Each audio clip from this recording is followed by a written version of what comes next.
नमस्कार सभी लोगों को, उत्कर्ष क्लासेस में आप सब लोगों का स्वागत है। तो देखिए, हम बात कर रहे थे विश्व के भूगोल में, और विश्व के भूगोल में हमने कुछ जाना था किसके बारे में, ब्रह्मांड के बारे में हम पढ़ चुके हैं, कुछ चीज़ें हम जान चुके हैं, सौर मंडल के बारे में भी। तो देखिए, बेसिक चीज़ें आती हैं। मैं आप लोगों के कमेंट देख पा रहा था, तो कुछ लोग कह रहे थे सर बहुत ज़्यादा डिटेल में नहीं करा रहे हैं। तो देखिए, वो जितना भी पार्ट अभी तक कराया वो आपके डिटेल में आपको जानने की आवश्यकता नहीं है, लेकिन इसके बाद जो हम भाग पढ़ेंगे वो आपका बहुत ज़्यादा डिटेल में रहेगा, बहुत ज़्यादा डिटेल में, क्योंकि यहीं से प्रश्न आपके पूछे भी जाते हैं।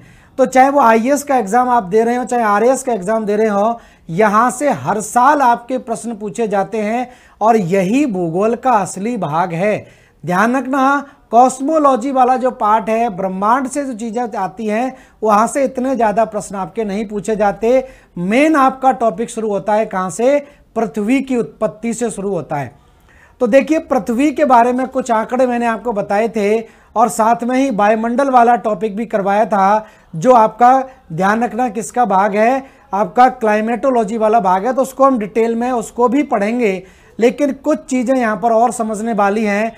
तो यहाँ पर देखिए, एक और आपकी जो भूगोल का, ये मान लीजिए कि सबसे बड़ा या सबसे इम्पोर्टेंट पार्ट है, इसको हम बोलते हैं जियोमॉर्फोलॉजी।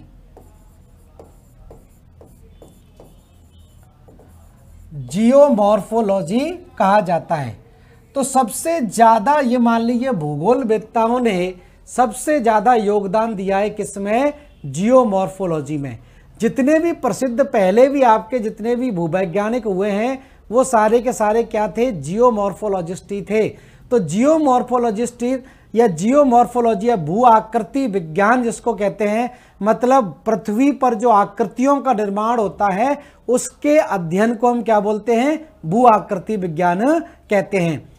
तो यहाँ पर आप देखेंगे स्थल मंडल में व्याप्त विभिन्न स्थलारूपों का अध्ययन किया जाता है, और ये जो स्थलारूप हैं कैसे बने, किस प्रकार से ये निर्माण की प्रक्रिया और कितने भागों में इसको विभाजित किया जाता है। तो ध्यान रखना, मोस्ट इंपोर्टेंट पार्ट है जियोमॉर्फोलॉजी या भू आकृति विज्ञान। तो इन सारी चीज़ों को हम बहुत विस्तार से पढ़ेंगे, इतना डिटेल में पढ़ेंगे कि आप तो ये सोच लो कि आप भूवैज्ञानिक बन जाएंगे। ठीक है, भूगोल का जो असली पार्ट है वो यही पार्ट है।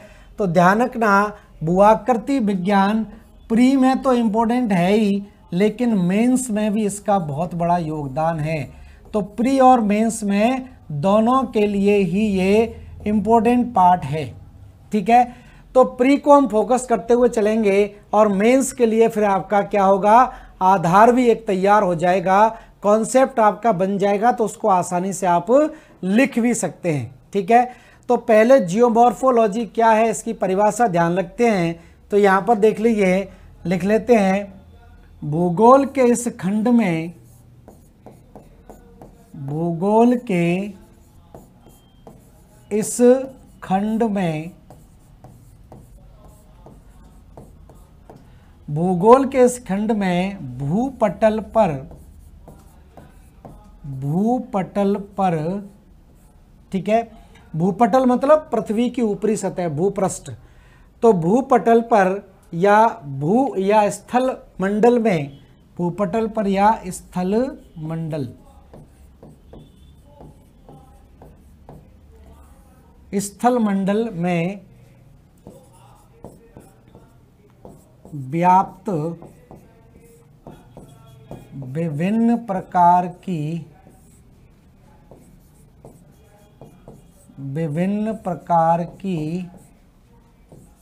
स्थलाकृतियों, विभिन्न प्रकार की स्थलाकृतियों का अध्ययन किया जाता है।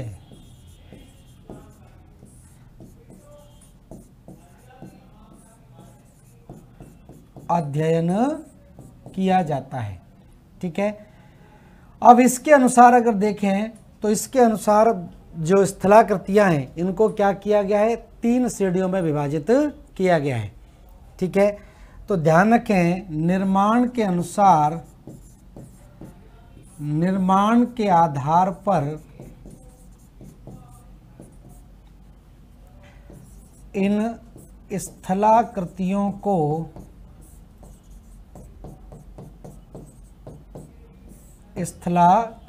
को तीन वर्गों में, यहीं से प्रश्न भी बन जाता है, तीन वर्गों, अगले पेज पर लेते हैं, तीन वर्गों में, यही लिख देता हूं, तीन वर्गों में बांटा गया है।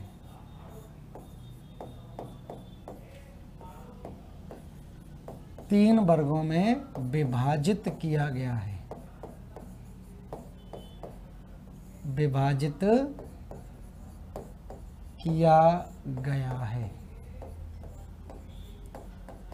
ठीक है, तो ये तो सामान्य सी परिभाषा है। अब ये क्या है पूरा जियोमॉर्फोलॉजी, क्या क्या टॉपिक आपको इसके अंदर पढ़ने हैं, उसकी आज हम डिटेल में चर्चा करेंगे, फिर हम बात करेंगे आगे। ठीक है, तो देखिए इसके अंतर्गत कौन कौन से भाग हैं। तो इसको हम बोलते हैं, पहला बोलते हैं प्रथम श्रेणी के उच्चावच, प्रथम श्रेणी के उच्चावच, फर्स्ट ऑर्डर रिलीफ या प्रथम श्रेणी उच्चावच इनको कहा जाता है। और प्रथम श्रेणी उच्चावच का मतलब क्या होगा कि जो भूपृष्ठ पर सबसे पहले बने। भाई पृथ्वी के निर्माण की प्रक्रिया को हम पढ़ेंगे, पृथ्वी की उत्पत्ति पढ़ेंगे, तो उसमें आप जानेंगे कि जब पृथ्वी का पूरा ऊपरी भाग धीरे धीरे करके ठंडा हो रहा था, तो उस ठंडे होने की प्रक्रिया में कुछ उभरे हुए भाग बन गए और कुछ धंसे हुए भाग बन गए। तो इससे जो आकृतियां बनी, तो उससे जो आकृतियां बनी वो कौन कौन सी आकृतियां बनेंगी। तो प्रथम श्रेणी उच्चावच हम किसको कहेंगे, ये हम किसको कहेंगे, महाद्वीप एवं महासागर।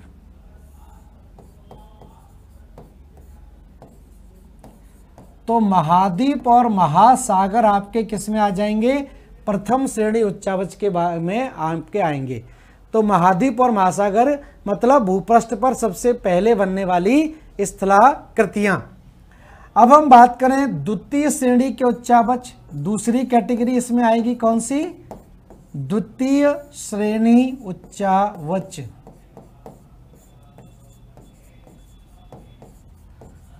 तो द्वितीय श्रेणी उच्चावच की बात करें तो द्वितीय श्रेणी उच्चावच का निर्माण कैसे हुआ। तो आपको पता है कि पृथ्वी पर कुछ निर्माणकारी बल काम करते हैं और कुछ विनाशकारी बल भी काम करते हैं। तो पृथ्वी के जो सतह है, स्थल मंडल है, उसके नीचे कुछ निर्माणकारी बल जिनको हम अंतर्जात बल बोलते हैं, और कुछ विनाशकारी बल या बाह्य बल जो है वो भी आपके कहलाते हैं। तो ध्यान रखना, ये हम भूपृष्ठ के निर्माण की प्रक्रिया की बात कर रहे हैं, जियोमॉर्फोलॉजी की बात कर रहे हैं। तो आप सोचेंगे कि अगर हम बात करें जैसे भूकंप और ज्वालामुखी जो होते हैं, या भूकंप ज्वालामुखी प्लेटों का आपस में टकराना, प्लेटों में भ्रंश की प्रक्रिया, ये सारी की सारी प्रक्रिया ध्यान रखना कैसी होती हैं, निर्माणकारी प्रक्रिया होती हैं। और आपके दिमाग में आ रहा होगा सर भूकंप या ज्वालामुखी विस्फोट होगा तो इससे तो विनाश होता है। आप अपनी भावनाओं को कंट्रोल में रखिए, हम बात कर रहे हैं भूपृष्ठ की आकृतियों की। तो भूपृष्ठ पर तो आकृतियों का निर्माण करते हैं, ये कहीं पर पर्वत बना देंगे, कहीं पठार बना देंगे, कहीं घाटी भ्रंश बना देंगे। तो इस तरह से ध्यान रखना, जितने भी अंतर्जात बल होते हैं वो क्या करते हैं, अंतर्जात बल क्या करते हैं, निर्माणकारी बल होते हैं। जबकि बहिर्जात बल जिसको कहा जाता है, बहिर्जात बल में कौन आ जाता है, अपक्षय और अपर्दन की क्रिया। तो पहले हम जानते हैं किसको, द्वितीय श्रेणी उच्चावच।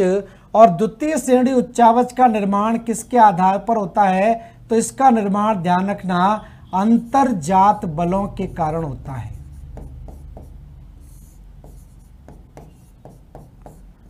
अंतर्जात बलों द्वारा इसका निर्माण हो जाता है। और अंतर्जात बलों में कौन कौन आ जाएगा, अंतर्जात बलों में आप देखेंगे कौन आ जाएगा, भूकंप आ जाएगा, ज्वालामुखी आ जाएगा, ठीक है, प्लेटों की गति, ये सारे के सारे क्या हैं, अंतर्जात बल हैं। और ये भूपृष्ठ पर विभिन्न प्रकार की आकृतियों का निर्माण करेंगे। वो आकृतियाँ क्या बनेंगी? उन आकृतियों से क्या क्या, जैसे पर्वत बन जाएंगे, पठार बन जाएंगे, मैदान बन जाएंगे, घाटी बन जाएगी। ये क्या कहलाते हैं? द्वितीय श्रेणी उच्चावच, जिनका निर्माण किसके कारण हो रहा है? अंतर्जात शक्तियों के प्रभाव से। तो अंतर्जात बलों द्वारा क्या होता है? इससे क्या क्या बनता है? पर्वत, पठार, मैदान, घाटी, इन सब का निर्माण हो जाएगा। ठीक है, तो देखिए इसको सिंपल सी बात समझिए, इसको आप इस तरह से देखिए। यहां पर ऐसी स्थिति बनती है, मान लीजिए भूपृष्ठ पर, यहां पर मान लीजिए वॉल्केनिक इरप्शन हुआ, ज्वालामुखी उद्गार हुआ, क्रेटर है, और इससे लावा मैग्मा जमा हो गया इस तरह की। ठीक है, तो यहाँ पर ये मैग्मा ऊपर निकलता रहा और इससे विभिन्न प्रकार की आकृतियों का निर्माण हो गया। ठीक है, अब आगे जाके देखें, मान लीजिए ये स्थिति इस तरह से समझें आप लोग। यहाँ पर तो ज्वालामुखी उद्गार हो गया भूपृष्ठ पर, यहाँ पर मान लीजिए कोई घाटी बनी हुई है, ऐसी स्थिति बनी हुई है, और यहाँ पर इस तरह से कोई पठारी क्षेत्र बना हुआ है। ठीक है, पठारीय क्षेत्र। तो ये मान लीजिए कोई स्थलाकृति इस तरह से दिखाई दे रही है आपको भूपृष्ठ पर।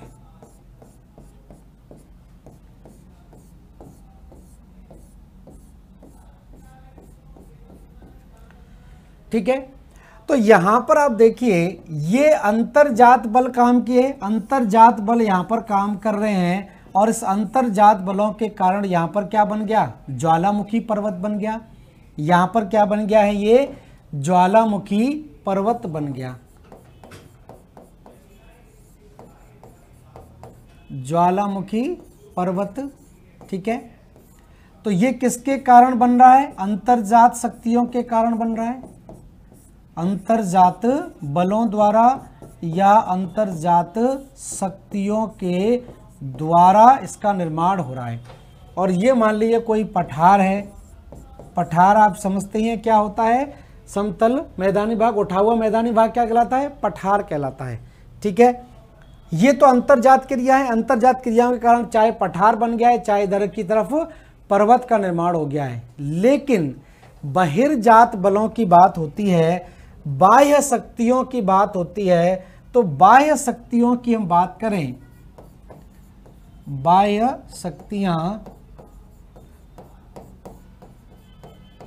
शक्तियों की हम बात करें तो इसमें कौन आ जाता है? इसमें अपक्षय आ जाएगा, इसमें अपर्दन आ जाएगा, अपर्दन, और इसी में क्या आ जाएगा? निक्षेपण आ जाएगा, डिपोजिशन। ठीक है, वेदरिंग, इरोजन एंड डिपोजिशन, इस सारी की सारी प्रक्रिया को हम क्या बोलते हैं? अनाच्छादन बोलते हैं, अनाच्छादन। ठीक है, तो अनाच्छादन के अंदर ये सारी की सारी प्रक्रियाएं आती हैं। तो ध्यान रखना, अनाच्छादन या डेनुडेशन किससे मिलकर बना होता है? अपक्षय से मिलकर बना होता है, अपर्दन से मिलकर बना होता है, और डिपोजिशन से।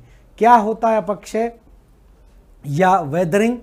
तो देखिए अपक्षय का मतलब होता है कि चट्टानों का अपने ही स्थान पर कमजोर होना, टूटना या विखंडित होने की घटना क्या कहलाती है? अपक्षय कहलाती है।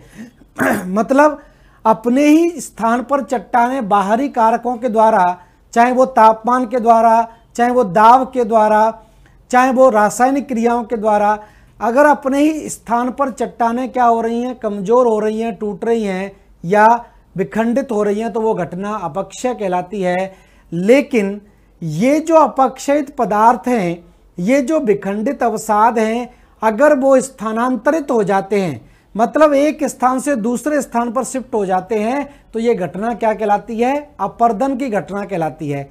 तो ये जो अपर्दन हो रहा है, वो एक जगह से अपर्दन होगा और दूसरी जगह पर क्या होगा? उसका जमाव हो जाएगा, निक्षेपण हो जाएगा या डिपोजिशन हो जाएगा। तो इस पूरी की पूरी प्रक्रिया को हम क्या बोलते हैं? अनाच्छादन की क्रिया बोलते हैं, डेनुडेशन की। अब देखिए किस तरह से स्थलाकृतियां बन रही हैं यहां पर द्वितीय श्रेणी और तृतीय श्रेणी की। तो यहां पर आप देख रहे हैं अंतर्जात बल काम कर रहे हैं, अंतर्जात बल काम कर रहे हैं। मान लीजिए ये तो ज्वालामुखी उद्गार हुआ तो इससे ज्वालामुखी शंकु या पर्वत बन गया, ठीक है, ज्वालामुखी शंकु या पर्वत। यहां पर मान लीजिए भूकंप हुआ, भूकंप से यहां दरार बन गई, घाटी बन गई काफी बड़ी।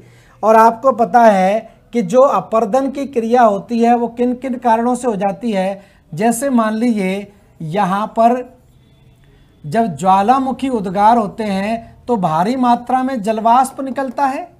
अब जलवाष्प निकलेगा, संघनित होगा, तो इससे क्या होगी, बारिश भी होगी। तो जब बरसात होगी, बारिश होगी या रेनफॉल होगा तो सिंपल सी बात है, लगातार ये प्रक्रिया यहाँ पर जब होती रहेगी तो इस प्रक्रिया के द्वारा यहाँ से अवसाद निकलेंगे और ये अवसाद धीरे धीरे करके क्या होगा, इस भाग में जमा होते चले जाएंगे।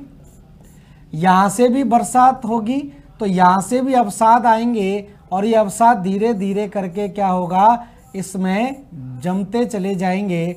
तो इस तरह से ये पूरा का पूरा भाग आगे जाके क्या होगा, मैदानी भाग में परिवर्तित हो जाएगा।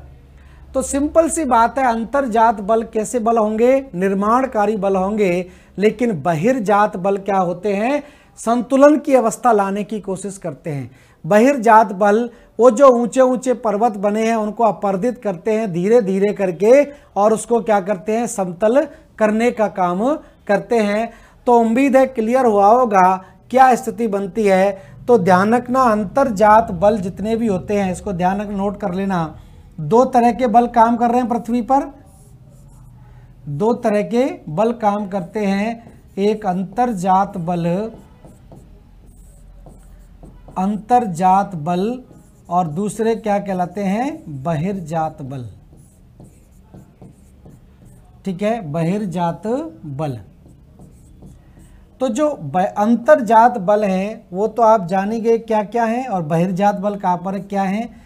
अंतर्जात बल ध्यान रखना कैसे बल कहलाते हैं, निर्माणकारी बल कहलाते हैं, निर्माणकारी बल। जबकि बहिर्जात बल कैसे बल कहलाते हैं, विनाशकारी बल कहलाते हैं। विनाशकारी बल जो आकृतियां बनी हुई हैं उनको विनाश करने का काम करते हैं, तोड़ने का काम करते हैं। तो इस तरह से आप जान जाएंगे कि जो तृतीय श्रेणी के उच्चावच हैं उससे भी क्या बनता है, निक्षेपित मैदान का निर्माण होता है। निक्षेपण के द्वारा मैदान या विभिन्न प्रकार की जो स्थलाकृतियां बनती हैं वो किस में आ जाएंगी, अपर्दन, और उसके द्वारा जो स्थलाकृतियां बनती हैं वो तृतीय श्रेणी के उच्चावच के अंदर आती हैं।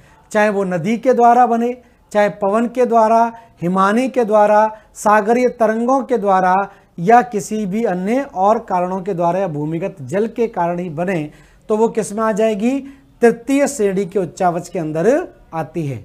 तो क्लियर हो रहा होगा मैं क्या कहना चाह रहा हूँ। तो तीन तरह के उच्चावच की हमने यहाँ पर बात की, प्रथम श्रेणी, द्वितीय श्रेणी और तृतीय श्रेणी। तो सबसे महत्वपूर्ण पार्ट है जियोमॉर्फोलॉजी, इसी पर टिकी हुई है, इसी को हम आगे पढ़ेंगे। लेकिन इसके अंदर कौन कौन से टॉपिक आपको पढ़ने हैं उसको लेकर हम चलते हैं। तो यहाँ पर आप पहले जान लेते हैं कि इसके अंदर आपको कौन कौन से पार्ट कवर करने हैं, कौन कौन सी चीज़ों को आपको पढ़ना है, ठीक है। तो वही यहाँ पर मैं लिखा देता हूँ आपको एक तरह से। तो ध्यान रखना, जियोमॉर्फोलॉजी के अंदर हम क्या क्या टॉपिक पढ़ेंगे और बहुत ही इंपॉर्टेंट टॉपिक होंगे। जियोमॉर्फोलॉजी या भू आकृति विज्ञान।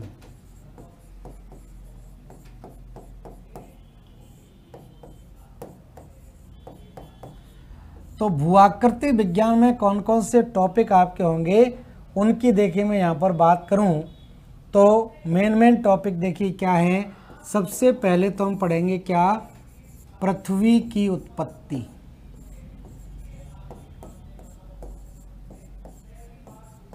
क्या पढ़ेंगे, पृथ्वी की उत्पत्ति के बारे में जानेंगे। उसके बाद हम बात करेंगे किसकी,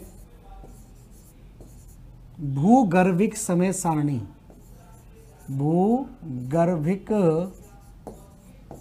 समय सारणी।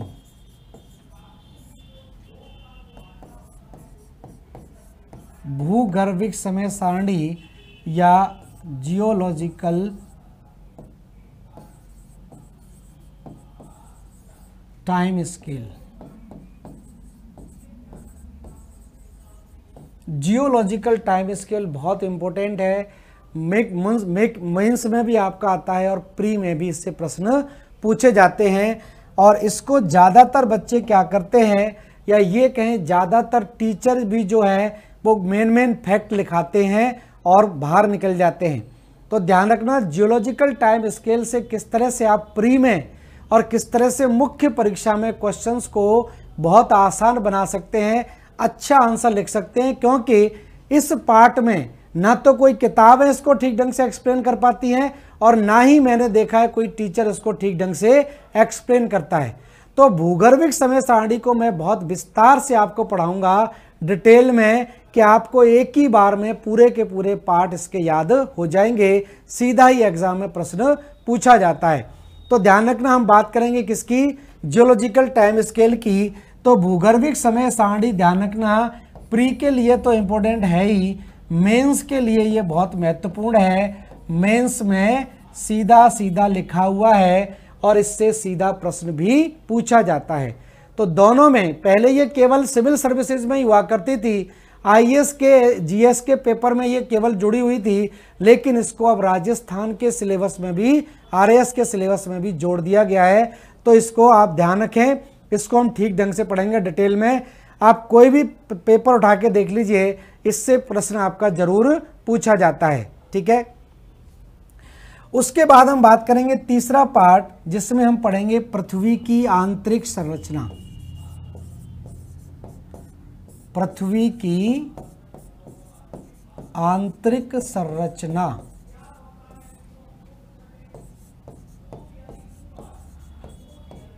ठीक है। अब धीरे धीरे करके मानव ने क्या किया कि पृथ्वी के अंदर भी घुसना शुरू किया। पृथ्वी की आंतरिक संरचनाओं के बारे में जानेंगे, किन किन आधार पर इस संरचना को दिया गया है और क्या संरचना है उसके बारे में भी हम जानेंगे। उसके बाद हम बात करेंगे महाद्वीप एवं महासागरों, महाद्वीप एवं महासागरों के निर्माण संबंधी सिद्धांत। निर्माण संबंधी सिद्धांत, ठीक है। तो महाद्वीपों का और महासागरों का निर्माण कैसे हुआ है और इसमें कौन कौन से सिद्धांतों को शामिल किया जाता है, उन सिद्धांतों से सीधा आपके एग्जाम में प्रश्न पूछे जाते हैं कि किस प्रकार से कौन सा सिद्धांत महाद्वीपों के निर्माण के लिए है या कौन सा महासागरों के लिए है, किस प्रकार से ये बनते हैं। तो ध्यान रखना, यहाँ पर हम 5 सिद्धांतों की बात करेंगे। 5 मेन सिद्धांत हैं, इनमें से कुछ के नाम आपने सुने भी होंगे, जैसे महाद्वीपीय विस्थापन सिद्धांत है, कॉन्टिनेंटल ड्रिफ्ट थ्योरी जिसको हम बोलते हैं, संवहनीय धारा सिद्धांत एक कहलाता है। संवहनीय धारा सिद्धांत की हम बात करेंगे। भूचुंबकत्व या पराचुंबकत्व की भी बात करेंगे, इसके आधार पर भी कुछ सिद्धांत दिए गए हैं। सागर नितल प्रसरण सिद्धांत या सी फ्लोर स्प्रेडिंग थ्योरी, लगातार महासागरों के तलों में क्या हो रहा है, विस्तार हो रहा है, और महासागरों के तलों में विस्तार के पीछे क्या कारण है उसके बारे में जानेंगे। और उसके बाद हैरी हैस ने दिया है आपका प्लेट विवर्तन सिद्धांत। तो यहाँ पर हम 5 सिद्धांतों को लेकर चलेंगे। तो यहाँ पर इसके नीचे मैं लिख देता हूँ कौन कौन से सिद्धांत हम आगे पढ़ेंगे। तो 5 सिद्धांतों की चर्चा करेंगे। सबसे पहले हम बात करेंगे महाद्वीपीय प्रवाह सिद्धांत। महाद्वीपीय प्रवाह सिद्धांत। तो महाद्वीपीय प्रवाह सिद्धांत की बात करेंगे। उसके बाद जो सिद्धांत है जिसको मैंने बताया था, इसको हम बोलते हैं संवहनीय धारा सिद्धांत। संवहनीय धारा सिद्धांत,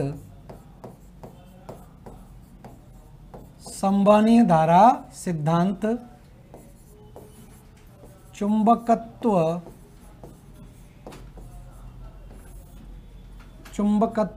एवं पुराचुंबकत्व सिद्धांत, पुराचुंबकत्व सिद्धांत, ठीक है। महासागरीय प्रसरण सिद्धांत है। नेक्स्ट है महासागरीय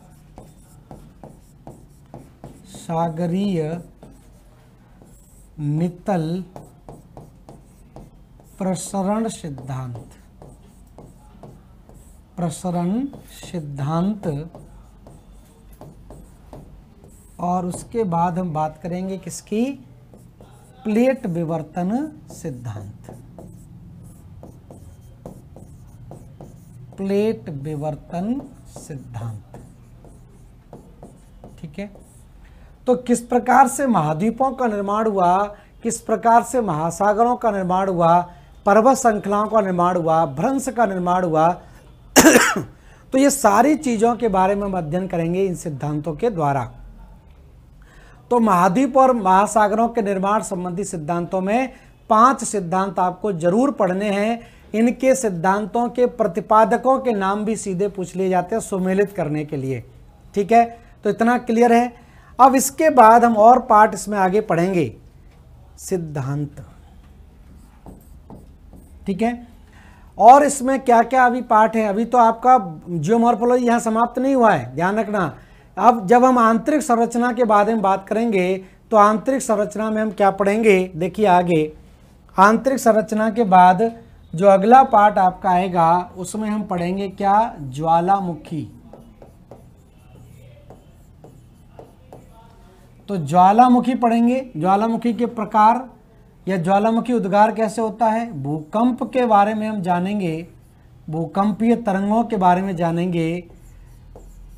पृथ्वी पर विभिन्न स्थलाकृतियों में पर्वत है, पठार है और मैदान के बारे में भी जानेंगे कि कौन से मैदान निक्षेपणात्मक मैदान है, कौन से मैदान आपके अपर्दनात्मक मैदान है या कहाँ पर पाए जाते हैं। या पर्वतों की बात करें, कौन से बलित पर्वत हैं, कौन से आपके भ्रंश पर्वत हैं, कौन से ज्वालामुखी पर्वत हैं या कौन से अपशिष्ट पर्वत हैं, इसको भी जानेंगे। पठारों की अगर बात करें तो कुछ पठार तो लावा के द्वारा निर्मित होते हैं, कुछ पठार अंतर पर्वतीय पठार होते हैं, कुछ पठार गिरपदीय या पीडमांट पठार कहलाते हैं। तो वो पठारों के प्रकार और कौन कौन से पठार कहाँ पर पाए जाते हैं इसके बारे में भी चर्चा की जाएगी। उसके बाद जब ये सारी चीज़ें पढ़ेंगे तो इसी के अंदर हम किसको पढ़ेंगे, चट्टान तंत्र के बारे में भी जानेंगे।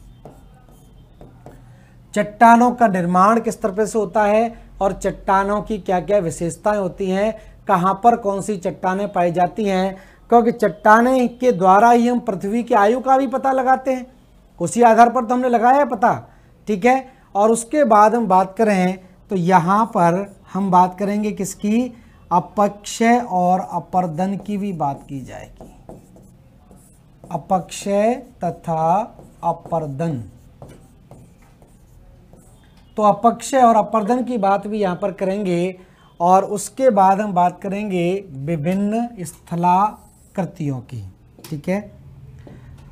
तो ध्यान रखना भूपृष्ठ पर विभिन्न प्रकार की स्थलाकृतियां बनी हुई हैं, तो ध्यान रखना स्थलाकृतियां,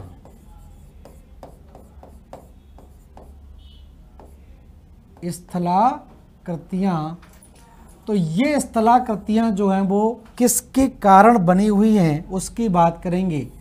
स्थलाकृतियां जल द्वारा निर्मित हैं, जल द्वारा निर्मित स्थलाकृतियां, वायु द्वारा निर्मित स्थलाकृतियां या पवन द्वारा, लिखिए पवन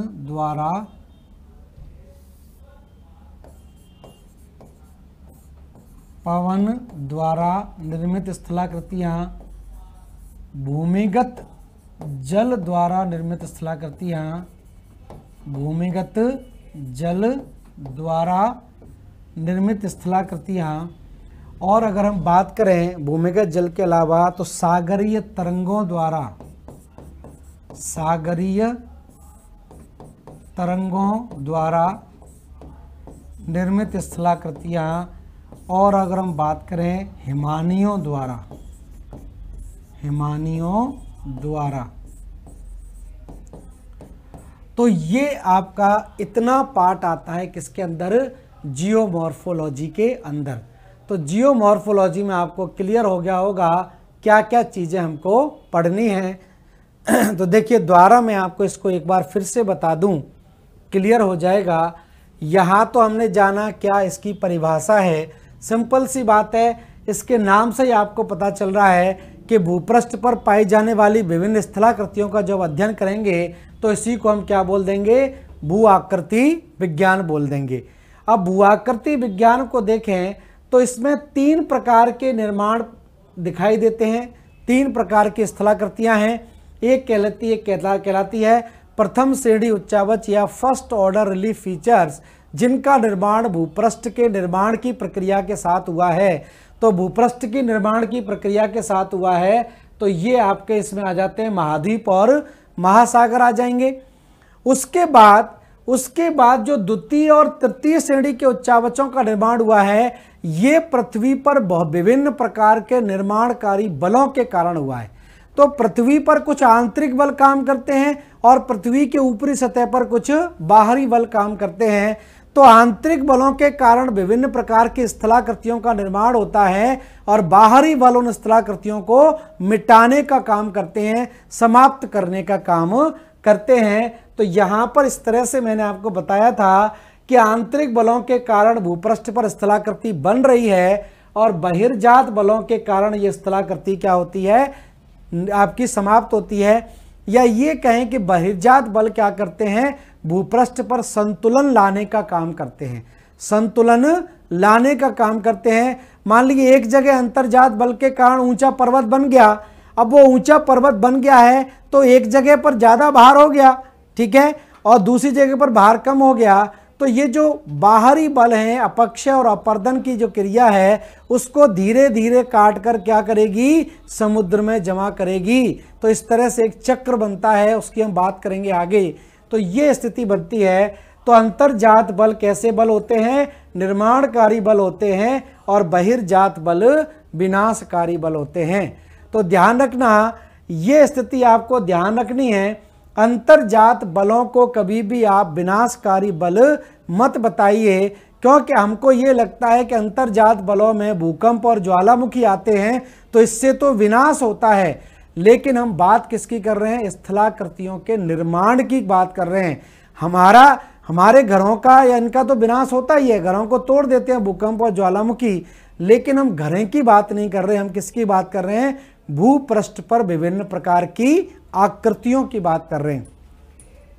तो भूपृष्ठ पर विभिन्न प्रकार की आकृतियां बनाने का काम करते हैं, इसलिए ये अंतर्जात बल कैसे बल होंगे, निर्माणकारी बल होंगे, और बहिर्जात बल कैसे होंगे, विनाशकारी बल कहलाते हैं। ठीक है, फिर आगे मैंने आपको बताया था कि इसके अंतर्गत हमको कौन कौन से टॉपिक का अध्ययन करना है, कौन कौन से पॉइंट्स को हम डिस्कस करेंगे।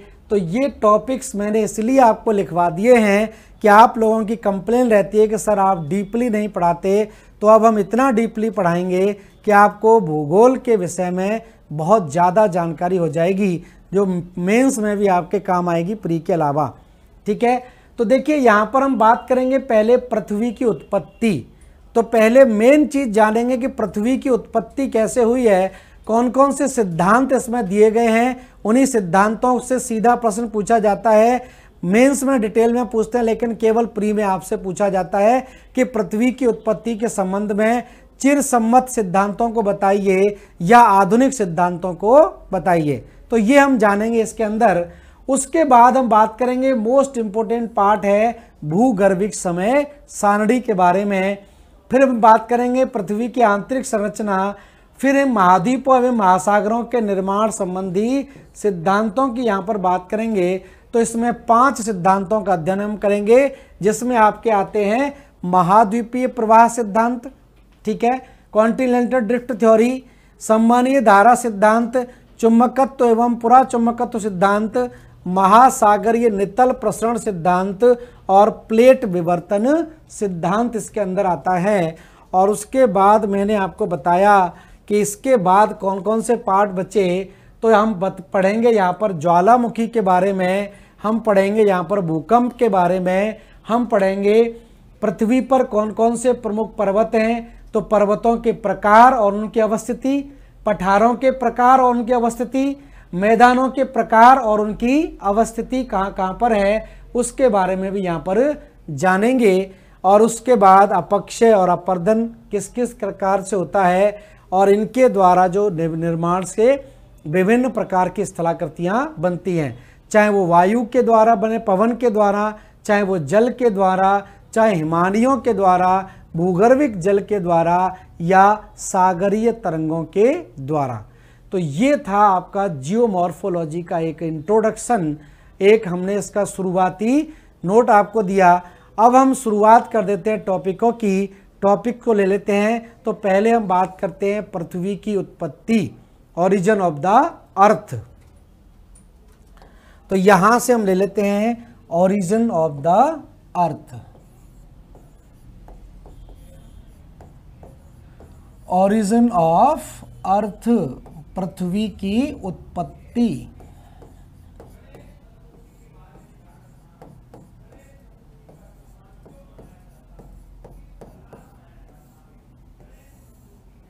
ठीक है। तो देखिए पृथ्वी की उत्पत्ति की बात करें, ब्रह्मांड के संबंध में कुछ चीजें हम जान चुके हैं और वो मैंने इसलिए लाइटली बताई थी क्योंकि वहां से प्रश्न नहीं बनते हैं ज़्यादा। प्रश्न कहाँ से बनते हैं, यहीं से प्रश्नों की शुरुआत होती है। तो पृथ्वी की उत्पत्ति और पृथ्वी की उत्पत्ति के संबंध में हम यहाँ पर कुछ सिद्धांत जान लें तो ध्यान रखना, इन सिद्धांतों को हमने क्या किया है, दो कैटेगरी में विभाजित किया है। तो पृथ्वी की उत्पत्ति से संबंधित सिद्धांतों की बात करें, सिद्धांत, तो पृथ्वी की उत्पत्ति से संबंधित सिद्धांतों को दो भागों में बांट देते हैं कि किस प्रकार से। तो ध्यान रखें, एक तो आपने सिद्धांत देखे होंगे जिसको हम बोलते हैं क्लासिकल थ्योरी या चिर सम्मत सिद्धांत कहलाते हैं, चिर सम्मत सिद्धांत कहलाते हैं। और दूसरे सिद्धांत की हम बात करें तो ये कैसे सिद्धांत कहलाते हैं, आधुनिक सिद्धांत कहलाते हैं, मॉडर्न थ्योरी, आधुनिक सिद्धांत। ठीक है। तो पृथ्वी की उत्पत्ति के संबंध में दो तरह के सिद्धांतों की हम बात करेंगे। एक चिर सम्मत सिद्धांत है, मतलब सिद्धांतों को दो कैटेगरी में बांट लिया है, एक चिर सम्मत सिद्धांत कहलाते हैं, दूसरे आधुनिक सिद्धांत। तो चिर सम्मत सिद्धांत का देखिए सीधा सीधा मतलब क्या है कि ये जो सिद्धांत हैं वो ध्यान रखना, इनके बारे में धर्म ग्रंथों से हमको जानकारी मिलती है। तो इनकी जो व्याख्या है, चिर सम्मत सिद्धांतों की व्याख्या हमको धर्म ग्रंथों से मिलती है और धर्म ग्रंथों में जो व्याख्या है उसको तर्कों के आधार पर नहीं दिया गया है। तर्कों के अभाव के कारण और आस्था के आधार पर होने के कारण हम इसको ज़्यादा मान्यता नहीं देते हैं, क्योंकि चीज़ों को यहाँ पर क्या है, बहुत ज़्यादा बढ़ा चढ़ा के प्रस्तुत किया गया है, उसके पीछे कोई तर्क नहीं बन पाता है।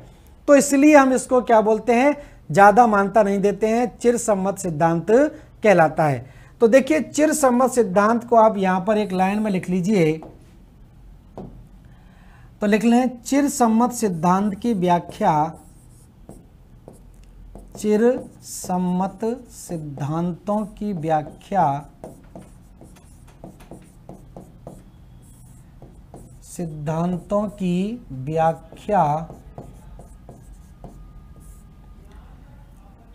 धार्मिक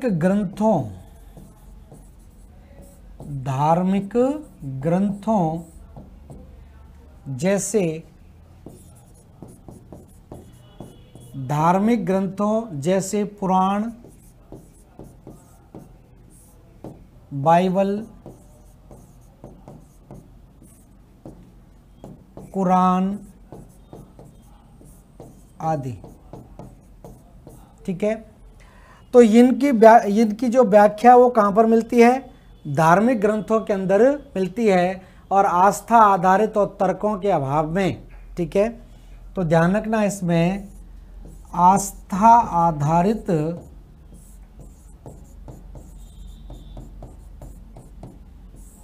तथा तर्कों के अभाव में। बहुत ज़्यादा तार्किक नहीं है, कोई भी चीज़ है तो उसके पीछे तर्क होना चाहिए, उसको ये साबित नहीं करते हैं। तर्कों के अभाव में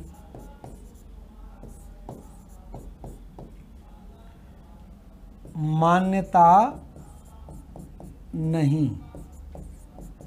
तो ध्यान रखना, तर्कों के अभाव में इसको बहुत ज़्यादा मान्यता नहीं दी जाती है। समझ रहे होंगे, क्लासिकल थ्योरी या चिर सम्मत सिद्धांत जो है वो हमको कहाँ से मिलते हैं? पुराणों से मिलते हैं, बाइबल से मिलते हैं या कुरान से मिलते हैं। इनमें कुछ बात की गई है पृथ्वी की उत्पत्ति के संबंध में, लेकिन अलग अलग तरीके से बातें की गई हैं, उसको हम प्रूफ नहीं कर सकते, उसको तार्किक रूप से हम सिद्ध नहीं कर सकते। इस कारण से हमने क्या किया है, इसको पूरी तरह से मान्यता नहीं दी है या इसको नहीं माना जाता है। इसके आधार पर हम कोई भी तथ्य नहीं देते हैं। लेकिन हम बात करें आधुनिक सिद्धांत की।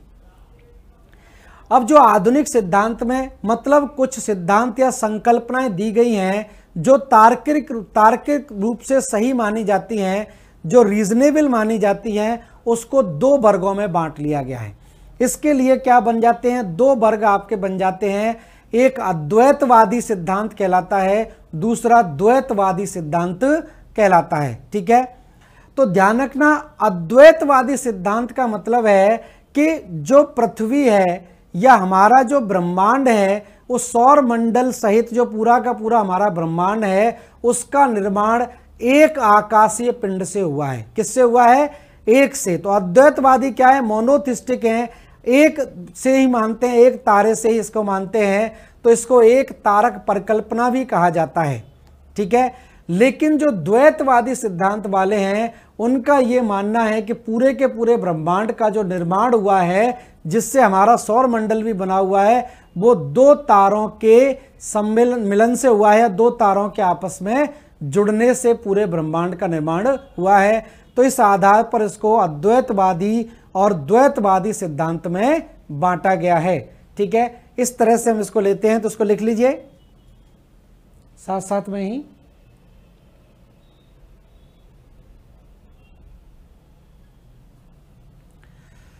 तो देखिए यहां पर हम बात करें, अब दूसरी हम ले लेते हैं आधुनिक सिद्धांत।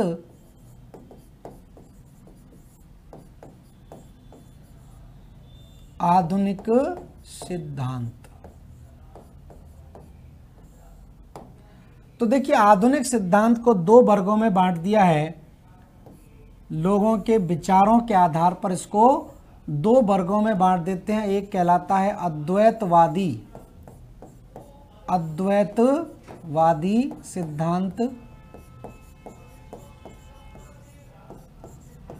और दूसरा कहलाता है द्वैतवादी सिद्धांत।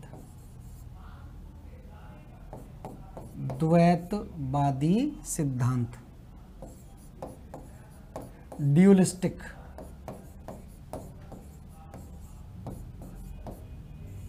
ठीक है, अब आपसे सीधा ही पूछा जाएगा, ध्यान रखना यहां पर आपको बहुत ज्यादा डिटेल में नहीं जाना है। इसमें से प्री के हिसाब से आपसे पूछा जाएगा कि निम्नलिखित में से कौन सा सिद्धांत अद्वैतवादी सिद्धांत के अंतर्गत आता है और कौन सा द्वैतवादी के अंदर। ठीक है, केवल आपको थ्योरी संकल्पनाएं ध्यान रखनी है और संकल्पना किसके द्वारा दी गई है। प्रीवियस ईयर के पेपर उठा के देखिए, उन संकल्पनाओं के आगे उनको देने वाले के नाम है, प्रतिपादक के नाम है, वही आपको याद रखने हैं। ठीक है, तो जो अद्वैतवादी सिद्धांत जो है वो ये कहता है कि ब्रह्मांड का जो निर्माण हुआ है, इस सिद्धांत के अनुसार जो हमारा सौर तंत्र है जिसमें पृथ्वी आपकी आती है, कि उत्पत्ति कहां से हुई है? एक बड़े आकाशीय पिंड से हुई है। तो ध्यान रखना, इसको मैं यहीं पर लिख देता हूं। अद्वैतवादी सिद्धांत के अनुसार या इस सिद्धांत के अनुसार इस सिद्धांत के अनुसार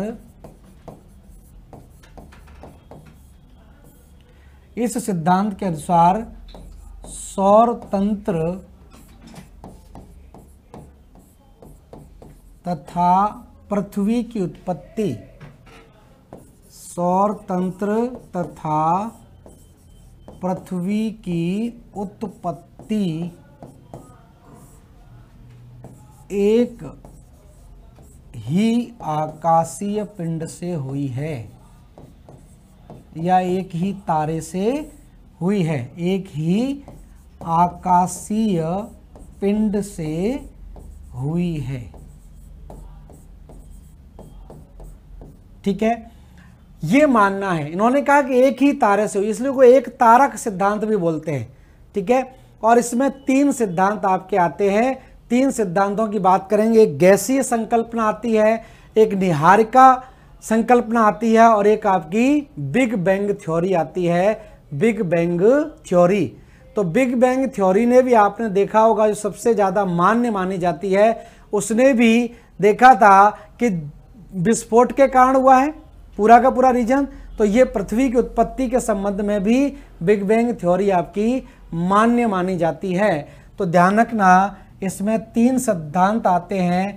पहला हम ध्यान रखें, पहला सिद्धांत कहलाता है जो इमैनुअल कांट के द्वारा दिया गया था, इसको बोलते हैं गैसीय परिकल्पना, गैसियस हाइपोथेसिस या गैसीय परिकल्पना। तो गैसियस परिकल्पना किसके द्वारा दी गई? इमैनुअल कांट के द्वारा दी गई, इमैनुअल कांट। तो इमैनुअल कांट जो है, इन्होंने ये संकल्पना दी। ध्यान रखना, पृथ्वी के जो निर्माण है, भूपृष्ठ के जो निर्माण है, पृथ्वी की आंतरिक संरचना में भी इनका नाम आता है। जर्मनी के रहने वाले थे इमैनुअल कांट। तो इन्होंने ये कहा था कि पृथ्वी की उत्पत्ति जो है जब गैस से हुई है, गैस के गोले से हुई है, तो जो पृथ्वी का जो आंतरिक भाग है वो कैसा होना चाहिए? वो आपका ठोस नहीं होना चाहिए। तो वो हम पढ़ेंगे आगे। तो ये इमैनुअल कांट के द्वारा, जो जर्मनी के रहने वाले थे, जर्मन, ठीक है। दूसरे सिद्धांत है, इन्होंने एक किताब लिखी थी, अगर कभी पूछा जाता है तो गैसियस हाइपोथेसिस पर एक इन्होंने किताब लिखी थी, जिसको हम बोलते हैं origin of haven, origin of haven. तो ओरिजिन ऑफ हेवन, ध्यान रखना, इनकी किताब का नाम था। और इन्होंने अपनी किताब में पूरी तरह से ये बता दिया कि किस प्रकार से ब्रह्मांड का ओरिजिन हुआ है। ठीक है, किताब के द्वारा ये बताया गया। दूसरा है निहारिका सिद्धांत। तो निहारिका सिद्धांत आपका दिया गया दूसरा सिद्धांत है, इसको नेबुलर हाइपोथेसिस बोलते हैं, निहारिका सिद्धांत या निहारिका परिकल्पना। तो नेबुलर हाइपोथेसिस कहलाती है, और निहारिका परिकल्पना दी गई किसके द्वारा? लाप्लास के द्वारा दी गई, लाप्लास। तो लाप्लास के द्वारा दी गई कौन सी? निहारिका परिकल्पना। और तीसरी है जिसको हम बोलते हैं महाविस्फोट सिद्धांत या बिग बैंग थ्योरी, महाविस्फोट सिद्धांत। इसकी मैं पहले चर्चा भी कर चुका हूँ। बिग बैंग थ्योरी बोलते हैं, big bang theory. Big bang theory की बात करें तो ये आप जानते ही हैं किसके द्वारा दी गई? जॉर्ज लेमेंटर के द्वारा दी गई है, जॉर्ज लेमेंटर। तो ये ध्यान रखें, 3 प्रमुख सिद्धांत हैं। ये तीनों के तीनों सिद्धांत जो हैं वो कैसे सिद्धांत हैं? अद्वैतवादी सिद्धांत हैं, या ध्यान रखना एक तारक सिद्धांत भी इनको कहा जाता है। इनका ये मानना था कि हमारे सौर मंडल का निर्माण किससे हुआ है? एक सिंगल तारे से हुआ है, एक तारे से पूरा सौर मंडल बना है, सौर मंडल का निर्माण हुआ है। तो इसलिए इसको हम क्या बोल देते हैं, एक तारक सिद्धांत बोलते हैं। तो क्लियर हो गया होगा, सिद्धांत ही ध्यान रखने हैं, कभी भी इनको डिटेल में नहीं पूछा जाता है, केवल ये सिद्धांत किसके द्वारा दिए गए हैं, निहारिका सिद्धांत किसने दिया है, गैसियस हाइपोथेसिस किसने दी है, इसको आपको माना पूछा जाता है। अब बात करें द्वैतवादी सिद्धांत। तो द्वैतवादी सिद्धांत ने यह कहा कि हमारे सौर मंडल का निर्माण, पृथ्वी सहित हमारे सौर मंडल का निर्माण जो हुआ है वो एक तारे से नहीं, दो या दो से अधिक तारों के संयोग से हुआ है। इसलिए इसको हम क्या बोलते हैं, द्वैतवादी सिद्धांत या द्वितारक सिद्धांत कहा जाता है। ठीक है, तो आगे हम ले लेते हैं दूसरा सिद्धांत जिसको बोलते हैं द्वैतवादी सिद्धांत।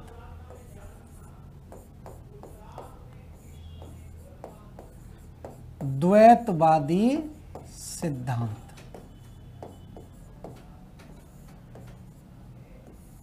ठीक है। तो द्वैतवादी सिद्धांत के अनुसार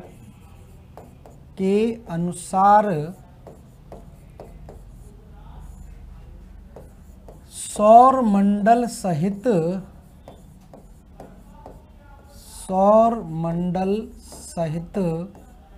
पृथ्वी की उत्पत्ति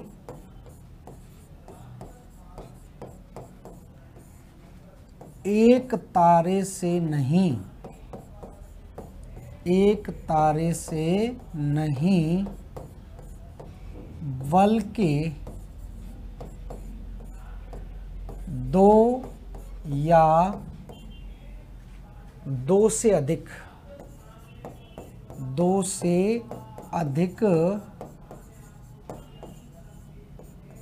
तारों के संयोग से हुई है। तारों के संयोग से हुई है। ठीक है, तो दो या दो से अधिक तारों के संयोग से बनी है, ना कि एक से। इसलिए इसे ध्यान रखना, इसलिए इसे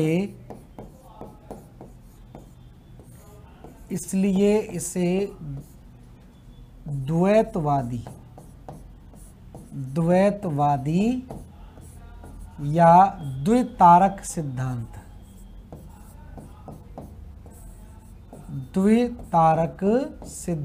कहते हैं।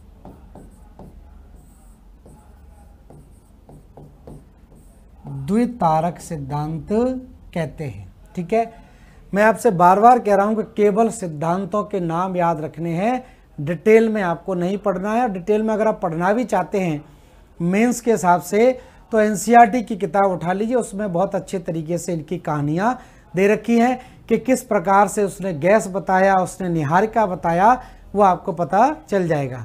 अब इसके अंतर्गत कौन कौन से सिद्धांत हैं, तो इसके अंतर्गत ध्यान रखना बहुत ही इंपॉर्टेंट सिद्धांत हैं, सुमेलित करने के लिए भी आपसे कई बार पूछे जाते हैं।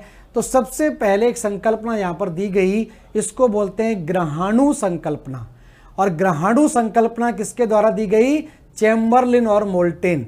ग्रहाणु मतलब ग्रह होते हैं, और ग्रहों के छोटे छोटे अंशों से मिलकर पूरा पृथ्वी बनी है, तो इसको हम क्या बोल देंगे, ग्रहाणु संकल्पना बोल देते हैं, चैम्बरलिन और मोल्टेन। तो ध्यान रखना, इसके अंतर्गत या इस वर्ग के अंतर्गत, द्वैतवादी इस वर्ग के अंतर्गत निम्नलिखित सिद्धांत आते हैं। निम्नलिखित सिद्धांत आते हैं। ठीक है, तो इसके अंदर कौन कौन से सिद्धांत आते हैं, तो पहले लिख लेते हैं हम एक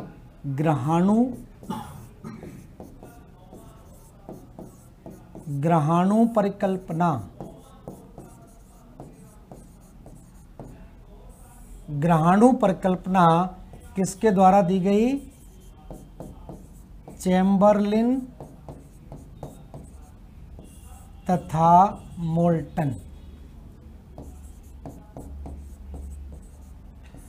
तो चैम्बरलिन और मोल्टन के द्वारा इस संकल्पना दी गई चैम्बरलिन तथा मोल्टेन के द्वारा, जिसको हम बोलते हैं ग्रहाणु संकल्पना। जैसे ग्रहाणु ग्रह होते हैं उसके छोटे छोटे अणुओं से मिलकर बना है, तो इसको हम बोल देते हैं ग्रहाणु परिकल्पना या संकल्पना। दूसरा है ज्वारीय संकल्पना। दूसरी कौन सी कहलाती है? इसको हम बोलते हैं ज्वारीय संकल्पना। ज्वारीय संकल्पना ये भी इंपॉर्टेंट है। तो ज्वारीय संकल्पना की देखिए बात करें तो ये जो संकल्पना दी गई ये जीन्स और जेफरी के द्वारा दी गई, या जेफरी और जीन्स के द्वारा दी गई, जैसे भी याद रखें, जेफरी और जीन्स। तो जेफरी और जीन्स के द्वारा ज्वारीय संकल्पना की बात की जाती है। उसके बाद एक और संकल्पना, इसको बोलते हैं द्वितारक सिद्धांत। नेक्स्ट पेज पर लिख देता हूं। तीसरी संकल्पना, इसको बोलते हैं द्वितारक सिद्धांत या द्वितारक संकल्पना। कल्पनाओं पर आधारित होती है, ध्यान रखना। ये दी गई रसेल के द्वारा।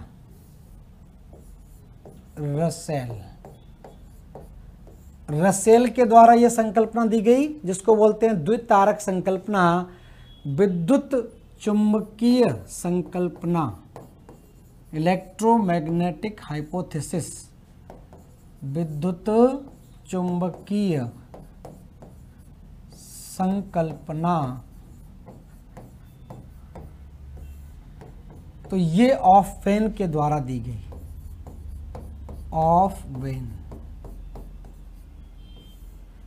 वेन के द्वारा संकल्पना दी गई, जिसको हम बोलते हैं विद्युत चुंबकीय संकल्पना, जिसको कहा जाता है। उसके बाद जैसे मैंने बात की थी सुपरनोवा। सुपरनोवा क्या था? एक बड़े तारे में विस्फोट था, लेकिन यहां पर जो संकल्पना है उसको बोलते हैं नोवा स्टार। मतलब सुपरनोवा से छोटा क्या हो जाएगा? नोवा। तो नोवा स्टार संकल्पना दी गई। तो नेक्स्ट देख लें यहाँ के, नोवा स्टार संकल्पना या नोवा तारा संकल्पना। तो नोवा तारा संकल्पना की बात करें तो ये दी गई आपके हॉयल और लिटिलटन के द्वारा। तो ध्यान रखना, हॉयल एवं लिटिलटन। हॉयल और लिटिलटन के द्वारा ये संकल्पना दी गई, जिसको नोवा तारा संकल्पना के नाम से जाना जाता है। और उसके बाद अगली एक और संकल्पना लिख लें, जिसको बोलते हैं अंतर्ग्रही धूल बादल संकल्पना। अंतर्ग्रही